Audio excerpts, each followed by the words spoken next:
All right, let's get right into it. When you're buying a home, your mind is on the big stuff, right? The price, the neighborhood, the mortgage rate. But what about the little things that aren't so little? Like when your agent recommends a lender or a title company. Today, we're going to pull back the curtain on something called referral fees and a new push for transparency that could totally change the way you buy a house. So, this is the million-dollar question, isn't it? Is your agent recommending the absolute best service for you, or the one that's going to put a little extra cash in their pocket? I mean, this really gets to the heart of the trust you put in the person guiding you through one of the biggest purchases of your entire life. So let's be super clear on what we're talking about.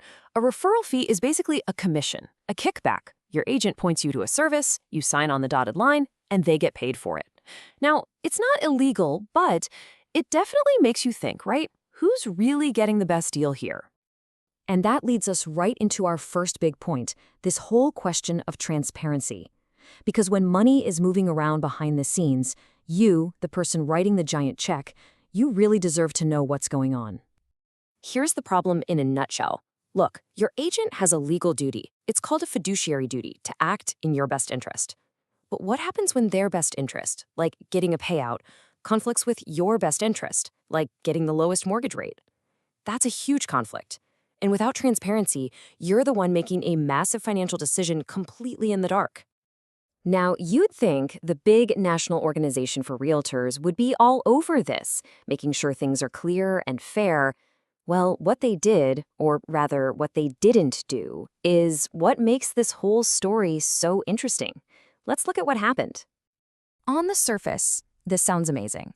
The National Association of Realtors, NAR, actually considered a new rule, a rule that would have forced all agents to be totally upfront about these fees. This was a huge opportunity to set a new pro-consumer standard for the entire country. And it failed.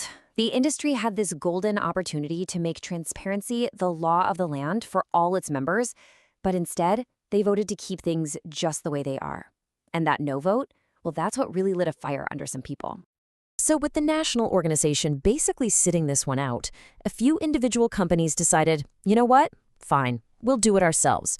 They aren't waiting for permission, they're breaking away from the pack and creating their own rules. Yeah, instead of just shrugging their shoulders and accepting the failed vote, some major brokerages saw an opening. They figured if the industry as a whole wasn't going to lead on this, well, then they would. First up, you've got eXp Realty. And this isn't some new thing for them either.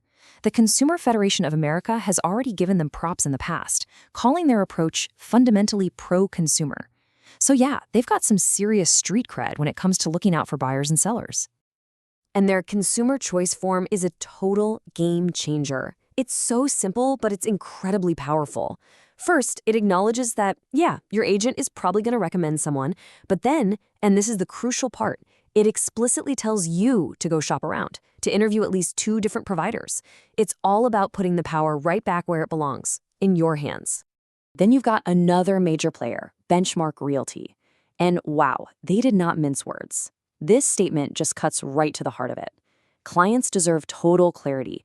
You should know exactly how and by whom your agent is getting paid. That's a pretty bold stance. And listen, Benchmark isn't just talking the talk here. They are putting some serious teeth behind this new policy. Their agents are now required to give you a full written disclosure of any referral fee they get. And if they don't, they could face disciplinary action, even up to getting terminated. That shows you they are not messing around. Okay, so we've seen how the industry voted and how some brokerages are pushing back. But what does all of this actually mean for you when you're in the middle of buying or selling a home? Well, this is where you get to take the wheel. Here's the main thing to remember. You have way more power in this situation than you might think. Don't be shy, ask your agent. Straight up, do you get a fee for this recommendation? And take a page from eXp's book. Always shop around. Get at least 2 quotes for everything. And never, ever forget, you are the boss. You are not required to use anyone just because they were recommended. You know, this quote from eXp's new form, it just says everything, doesn't it? The decision is yours. It's that simple. It's a powerful reminder that when it comes to this huge financial step in your life, you are the one in the driver's seat. It's your call. So where do we go from here? You've got this failed national vote on one side, but on the other, you've got this new movement for transparency bubbling up from individual companies. What does this all mean for the future of real estate? Right now, it all starts with these two. Just two major brokerages deciding to chart a new course. And yeah, it might seem like a small number, but think about it. Most big changes start exactly like this, with a couple of pioneers saying, you know what, the way things are just isn't good enough anymore. And that's really the big question we're left with. Now that the cat's kind of out of the bag and some companies are offering total transparency, will you, the consumer, start to demand it from everyone? Could this be the tipping point that finally forces the entire real estate industry to operate with a whole new level of honesty? Only time will tell.